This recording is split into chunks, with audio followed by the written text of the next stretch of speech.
Welcome and thank you for joining us today for the Last Christian Podcast. We're so blessed to have you join us. It's time again to join Brother J.D. Williams in seeking the hope and glorious appearing of our great God and Savior Jesus Christ, chasing away the worries of the world and replacing them with the blessed hope.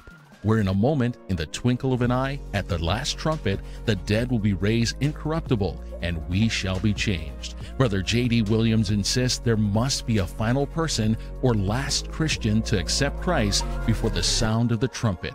Will it happen today? Here now, Brother J.D. Williams. And good evening and welcome again to another edition of the Last Christian Podcast. My name is J.D. Williams. I am the CEO of Ustream, the parent company of The Last Christian and also Revelation Radio. And today I have the distinct privilege of welcoming Mr. Bruce Goodmansen to the show. And Bruce, welcome to the Last Christian Podcast. Well, thank you, J.D. I appreciate you bringing me on board. Absolutely.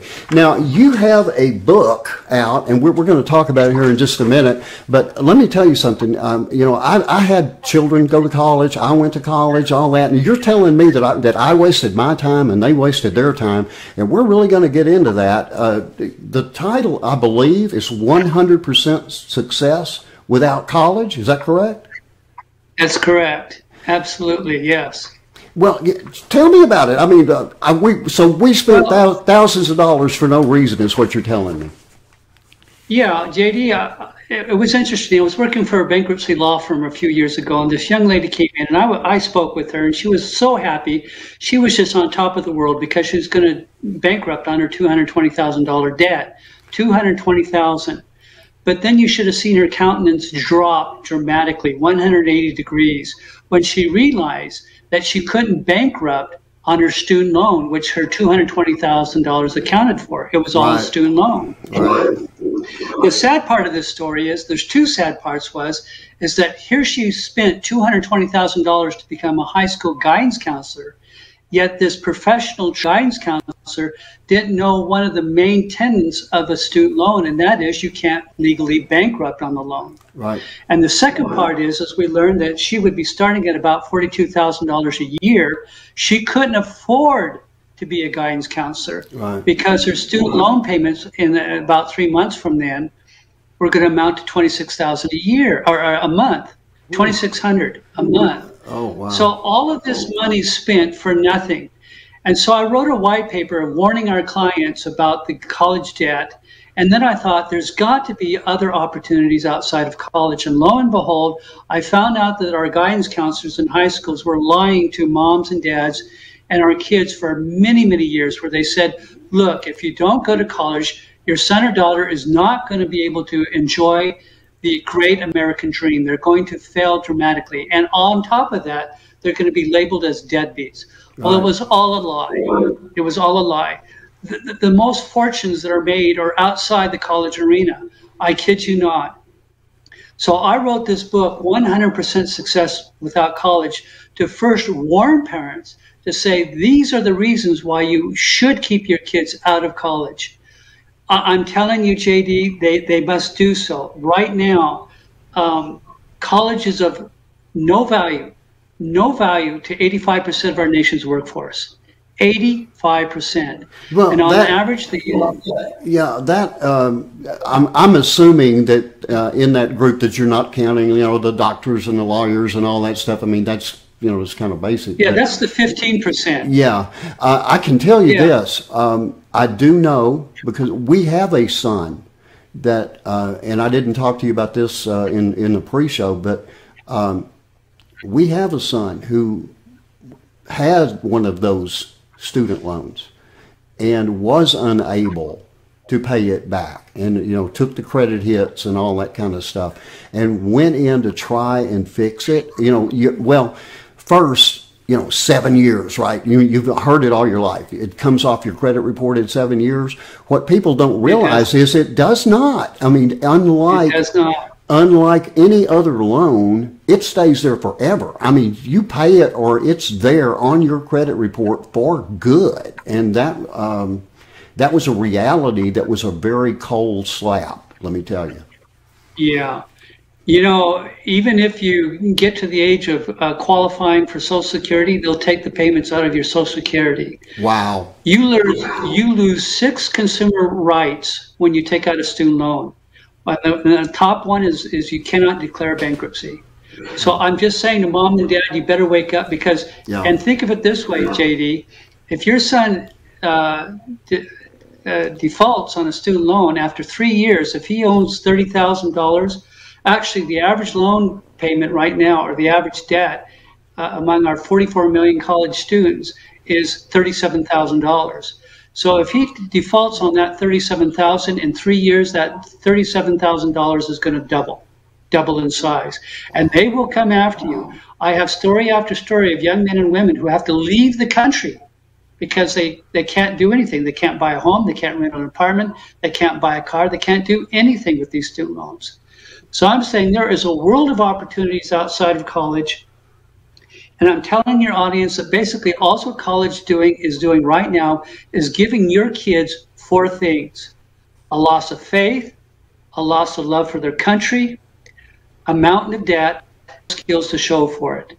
And I'll give you a little exercise, JD, and your audience an exercise. Okay. Think of 50 trade school professions or programs, just 50 of them, like, I don't know, computer tech, plumbers, diesel mechanics, social media marketing, insurance, bankruptcy, banking.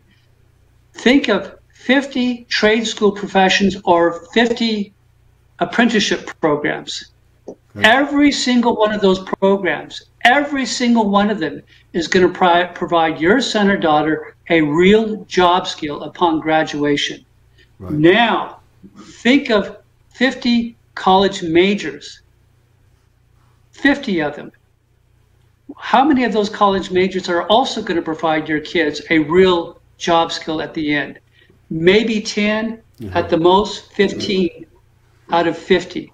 And that's the nonsense that we find in college. It's so bad that there was a survey conducted, and they found that in this country, there are now 115,000 janitors, 16,000 parking lot attendants, 83,000 bartenders, and 35,000 Uber and taxi drivers, and they all have one thing in common: they all have a college degree. Wow. So wow. I'm saying, wake up, mom and dad. These universities are killing your kids. You don't understand that right now pornography is being taught in classrooms all across our nation. There are sex workshops that are offered on campus. As a young freshman comes on the campus corridors, he's intrigued by all these tables talking about how to learn how to have sex with various partners, how to have a threesome, and all these other things. Diversity and inclusion and equity is now the Colorados. 49% of all college students now abuse alcohol. Cheating is rampant.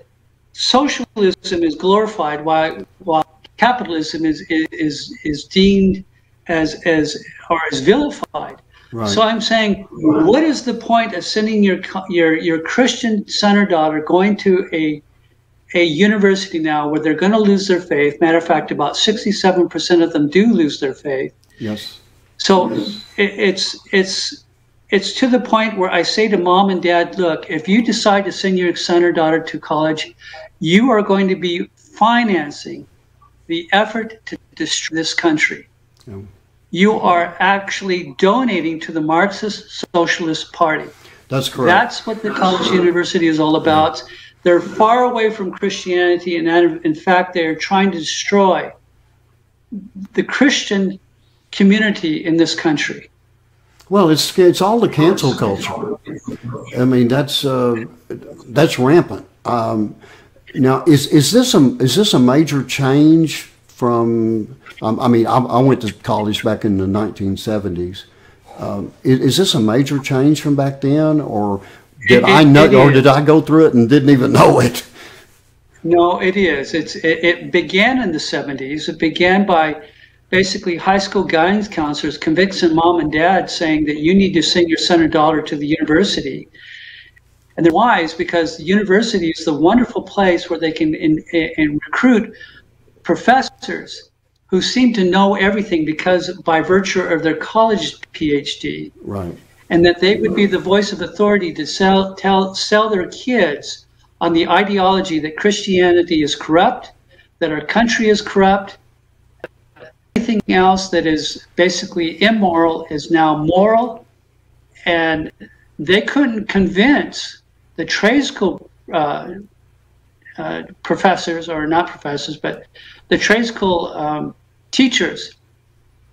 Think of it this way.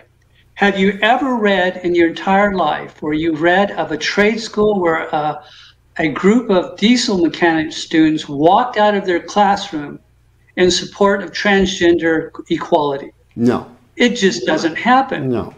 These kids, when they go to trade schools, they are there to learn a trade, right, and their directors are there to teach them a trade. It isn't about politics. It isn't about corrupting our kids. It's all about getting them into the workforce with great trades. This isn't the point. And so to answer your question a long way, it started in the 70s, it ramped up in the 80s, and in the 90s it just started to flourish, where these professors caught on and they began to use their authoritism to say to these kids, look, if you're a Christian, you're a fool. If you love this country, you're a fool. Right. Right. And now it's way out of control. It's just way out of control. Absolutely. And by the way, our bad universities started with a bad public education system. And think of it this way right now. According to one report, 71% of our nation's high school graduates, JD, 71% are not proficient in reading, writing, math, science, and U.S. history. These kids come out basically ignorant. Yeah. And then they go into the college system with their ignorance, and they can't very well because they don't have the tools to think wisely. Well, I saw something on that, just to interrupt you for a second. I saw something on that just last night where I believe it's on Tucker Carlson's show, if I'm not mistaken. They had someone interviewing people, how many stars are on the flag? And they couldn't get that right. What each star stood for, how many states we have. I mean, really, really basic questions that anybody should be able to answer by the time they're out of elementary school. And these people could not answer it. It's crazy. I've never seen anything like it. I also want to interject one thing really quick, and that's on public education. My dad was a public school teacher for 49 years of his life. Now, he retired early in the 1970s, okay? So, it was a completely different era back then. I mean, he taught with a shirt and tie on every day. He taught sixth graders. He had a Bible in his drawer next to him. Even though it was against the law by that point, he didn't care. He was a Christian, and he kept it there. But he wouldn't recognize the public school system now, and you spoke on it. How deep, how far back does that go? When do they begin to instill in these kids that college is what they absolutely have to have? There was a report written by Bennett. He was the Secretary of Education back in 1987, or 83, I'm sorry. And he wrote a book called A Nation at Risk. And he stated in the book, he said, if a foreign country came into our country to create the mediocrity we now have in our public education system, we as a nation would declare war on that country. It was that bad in 83. Yeah. It was already being destroyed. Right. And right now, compared to students of other nations, our students academically are ranked 26th worldwide. Oh. 26, which means our teachers are also ranked 26. Guess who's ranked number 1? China. China's students are outperforming. They are killing our kids. I would have guessed Japan. Our kids are, and Japan and South Korea, all the Asian countries are doing wonderful. Our kids are just being dumbed down with these cell phones. Yeah. And TikTok and everything else. And by the way, parents, you don't want to go on TikTok. You will be horrified what you see what your kids are going into. Amen. So I wrote the book, and it serves in the first half as a warning voice to parents. But then the second half says, hey, mom and dad, there's a solution to this problem. Keep your kids out of college, and if you do so, you're going to be blessed, because there are ample opportunities in trade schools, apprenticeships. My goodness, JD, there are 26,000 apprenticeship programs in our nation. And the neat thing about the apprenticeship program is that, one, a kid is in a classroom learning his trade or her trade. Then two, she goes out the very same week exercising her trade in the workforce. But three, they're getting paid, paid to learn this trade. Is that like an internship? It's not really, because most internships are not paid. Okay. This is actually a paid, call it a paid internship. Okay. Well, they are paid to learn plumbing, or they are paid to learn elevator repair. They are paid to do this. So they're learning the craft and they're getting paid. Gotcha. Then there's community colleges. Here in Arizona, we've got Intel, Boeing, Cisco, Apple. All four of these primary companies have made alliances with community colleges to teach their students the very skills that these corporations need. And so when these kids graduate from these 10 community colleges here in the Valley, they have a direct beeline to these companies, because these companies know they are skilled in the skills that they need for their company. So there's a difference then between the community college and the university.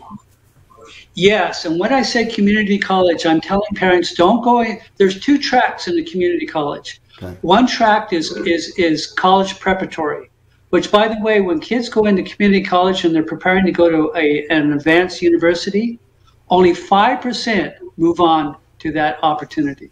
Okay. Then there's this second track, which is a trade school, a trade track, or an apprenticeship track. This is the track where a kid comes in to learn a trade. So they can be learning, for example, I had a young man come to our home about 2 months ago. JD, he looked like he was still in high school, and he was shy as all get out. Right. And he was there to repair our ice making machine in our refrigerator. And I asked him, where did you get your training? He said, at an Arizona refrigeration school here in Arizona. And I said, how long did it take you to learn your trade? He says, about 12 months, 14 months. And how long have you been working? He says, for about 14 months. Then I asked him, how old are you? And he says, he's 22. How much are you now making? He was making, at that time, $72,000, JD. Wow. $72,000 after a year and 4 months. And he was how old? So he was 22 years old. Wow. And he's already earning $72,000. So I talk about the college. I go into sales. Sales are huge. A quick story. Here's a young man, high school dropout. He buys at wholesale a bundle of men's winter underwear, long johns.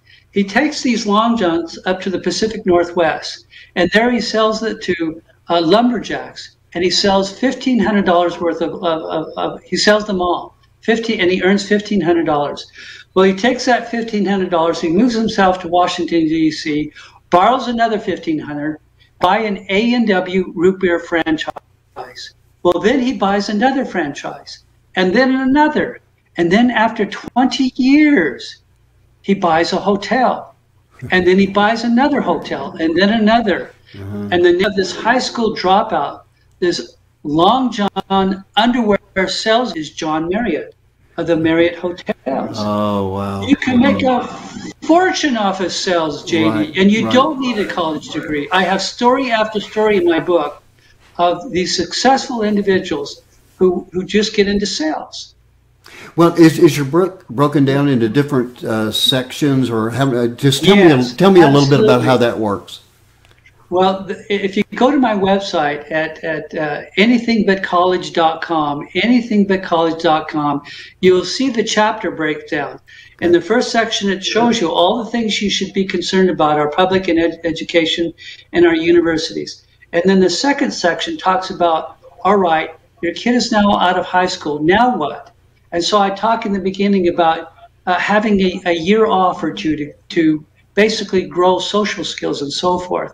And then I talk about in a chapter about trade schools, and then about apprenticeship schools and community colleges, and then about sales, then about entrepreneuring. Entrepreneuring is huge. Yes. And then I talk about cyber boot camps and corporate universities. I get into all these various programs to where all what a mom and dad has to do is sit their son down or their daughter down and say, let's look at this exploration tool. And that's all it is, JD, is a tool to explore the opportunity. Yeah. Think of it this way. Yeah. Let me point it in this fashion. The typical university offers roughly 86 majors, 86 careers to choose from. In fact, Harvard University only offers 58 majors to choose from. That's it. But there are over 12,000 careers in this country to choose from. Right. So here you're blocked into this little small cubicle of opportunities when I'm trying to say to mom, here's this massive opportunities that you can choose from, and also what you have to do is find about them. Good heavens, there's an institution that will pay your son and daughter $100,000 to skip college, but moms and dads don't know about it. Maybe you have a son who eats and drinks and dies for baseball, but he'll never be good enough to game professionally. Right. But he could still be part of the game, JD, if he knows about this little trade school out in Florida that will train their son to become a professional baseball umpire. But he can't be one if he doesn't know the opportunity exists. Right. And that's what I'm saying in my book. Here's how you explore all of these opportunities. It's powerful, and it wakes up, and I get calls almost every other day from parents who are saying, I didn't know this was out there. Well, they didn't know it because nobody bothered to tell them, because the high school guidance counselor refused to talk about it. I don't know if they get a cut or not, but I do know that the indoctrination in the nation's schools is awful as far as it is awful. Christianity goes. And the whole purpose of this podcast, and I did tell you about this before we started, sure, is to let people know that just like there is that last play in any football game. You win or lose right now, that when the rapture occurs, that's when the game is over. And that anyone that accepts Christ, and there will be many, after the rapture, still has to go through that tribulation period, and there's absolutely no reason to do that. So I believe that things are closing quickly. I believe that the last individual to accept Jesus Christ is walking the earth right now, whether it be in Arizona, whether it be in Texas, no matter where, could be anywhere in the world, could be in North Korea. But whenever that last individual accepts Christ as their personal Savior, that only God knows who that last individual is. When that person accepts Jesus Christ and says, in Jesus' name, we're all going to meet him in the air. That is my firm conviction, and that is the whole purpose for the Last Christian podcast and the Last Christian radio show. And I know that you are a man of faith, and you look at things from a Christian perspective. You're not trying to take advantage of anybody with this. You're trying to present people with a very good opportunity to keep them away from that indoctrination while giving them the kind of quality education that they need to be successful in life.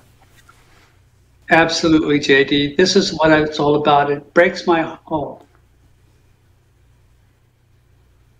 I guess there was a delayed feedback, but it breaks my heart when these kids are going into. I see it all. The parents are writing down testimonials of saying time after time how their kids are getting destroyed, their faith is getting destroyed. I just read an interesting article about Brigham Young University where over 5,000 parents, 5,000 signed a petition to tell the administration to go back to their Christian roots, to go back to their conservative roots, because now the kids are getting into all these things that have nothing to do with basically Christianity. And it's awful. And so I'm saying, even at the best universities, or what seem to be the most conservative universities, even they are falling for this diversity and equity and everything else. It's just a lie. Yeah. It's just a lie. So again, I say to parents, got many options. If you go to anythingbutcollege.com, you're going to find a whole lot of more information about the book. But it's there to shore up your Christian faith, to stand strong, and to find a job, a career opportunity that will make you a fortune. I had a gentleman walk into our home 2 weeks ago to look at our roof to find out if we had problems, which we didn't. But I asked him, I said, David, can a young man or young woman earn a great living being a roofer? He said, you're talking to him. He says, Absolutely. I don't even have He says, I don't even have a high school degree, and yet after 9 years, I now own a $2.4 million home. Yeah. This is the salt of the earth working people. And this is what the book is all about. And the name of the book again, please. It's 100% Success Without College, 100% Success Without College. And you can find it again. Yeah, I was just going to ask you. Yeah, I was just going to ask you where people could locate that. And it's at anythingbutcollege.com, anythingbutcollege.com. Okay. Well, I mean, I can tell you this. I've got a nephew that roofs, and he earns an extremely good wage. I don't know whether Kyle went to college a day in his life or not, but I do know that he owns a really nice home up in Iowa, and you know, he's a very hard worker, and he puts in hard hours, but he earns every penny he's got, and it shows with where he lives and how he lives. So, absolutely. Yeah. Now, is there anything else that you'd like to tell us that, you know, I mean, this is a wide open subject, and we could go on for hours, I know. But is there anything specifically that you want to get out there and let people know about? Well, there's a couple of things. One is any child can succeed in this country. Any child can succeed in this country. Amen. If they have two things. One, they have a command of the English language, that they Amen. can read well, write well, speak well. So mom and dad, you have to ensure that your child in the elementary system gains these skills. They are to be trumped over learning a second language. They are to be trumped over learning how to play the violin. They are to be trumped over playing baseball. These skills must be gained immediately. Right. The second skill is they need to be able to work hard. I mean, they need to be able to outwork their own boss. If they have a good work ethic and they have the skills of reading, writing, math, and speaking, they can succeed at anything. Just look at Abe Lincoln. Just look at Mark Twain. These are two individuals who had basically about a year and 2 months of formal education. Yet because they learned to read well and write well and speak well, they became the giants that they are now. And our schools are just destroying those skills. They're making kids. Do you realize right now, JD, that the average 21-year-old male boy, when he's 21 years old, will have played 10,000 hours of video games? Yeah, that's 3.4 years of his life. 3.4. We are turning our kids into just these little playthings where all what they want is to be entertained, over and over again. Right. Without that work ethic, they're going to be living in your home, mom and dad. I guarantee you. Yeah, it's called entitlement. It's called entitlement. Almost entitlement. Yeah. And almost 37 college graduates are now having to move back into their families, their parents' home. Mm-hmm. That's how bad it is. Yeah. They just can't work. Well, I know I've even seen kids sit in a circle, and every one of them have a cell phone in their hand. I'm not kidding. I've actually seen this. I know. They're sitting in a circle, and they're each on a cell phone, and they're texting each other. They're not talking. They're texting each other. I know that because I see one of them type something, and I see one laugh, and then he types something, and yeah, it's incredible. there's no real communication anymore like there used to be. If it's not electronic, kids aren't interested. If it's not electronic, kids are not interested. Yeah, and mom and dad, you better wake up. If you decide to take your kids or allow your kids to go to college, you're going to be harming them. They're going to come out with too much debt and very little skills, and you can't play with this. This is not the time to sit back and say, oh, my son and daughter will take care of it.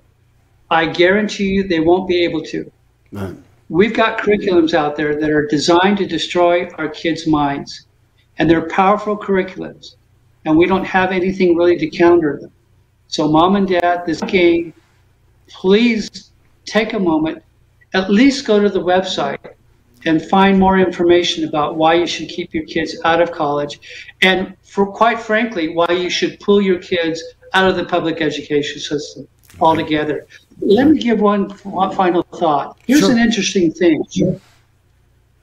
You've got homeschooled moms. Now understand, JD, these are just moms, just simple moms who have no training in teaching for the most part, basically 98% of them. And yet their kids, their students, score in the upper 80th percentile in all the critical subjects. Because mom cares about them. Well, on the other hand, you've got the professional teacher who's been trained to be a teacher, and yet their kids score in the lower 50th percentile. So here you have an amateur teacher outperforming the professional teacher by leaps and bounds. Right. And you got to ask the question, why? Well, as you say, the teachers aren't invested in their kids. They're not their kids, so they don't care. They don't care what happens to them. Right. What they do care is about their pension. What they do care about is the money they make. And what they do care is to have to work as little as possible to retire. To give you one more chance, make sure to let everybody know again about the website, and especially the title of the book, was from what I'm hearing, I got to get a copy myself to make sure that we don't send any more kids that way. It's the book, and by the way, it doesn't read like a textbook. Okay. It reads like a wicked crime novel, and it's huge. And even if you're planning on sending your kids to college, you need this book because I have a chapter about that. Okay. But here it is. 100%. Yeah, and I'll try to get that. I'll try to get that book cover on here as well. Okay, my friend. Well, thank you. I appreciate it. Bruce, thank you so much for coming in today. I wish you would have been around when we had like 2 or 3 kids that started to go to college, and we were struggling with that, and it would have been some good information to have then. But thank you so much for coming in today. I really appreciate it, and you bet. I do encourage everybody to go out and get the book. So again, thank you so much, and God bless you. Well, thank you again. Appreciate you, JD. You're a good man. Thank you, sir. Bye-bye. Thank you for joining us today for the Last Christian Podcast. And please be sure to tune in every Wednesday evening at 7:30 p.m. Central Time for an all-new edition of this prophetic series as we continue the search for the last Christian. And remember, the Last Christian radio show with hosts J.D. Williams and T.L. Farley is now available on Evangelism Radio and Revelation Radio, both broadcasting to all 50 states and more than 160 countries around the world. For more information or broadcast times in your area, please visit www.lastchristian.net or www.revelationradio.net. Until next week, or until the trumpet sounds, may God bless you.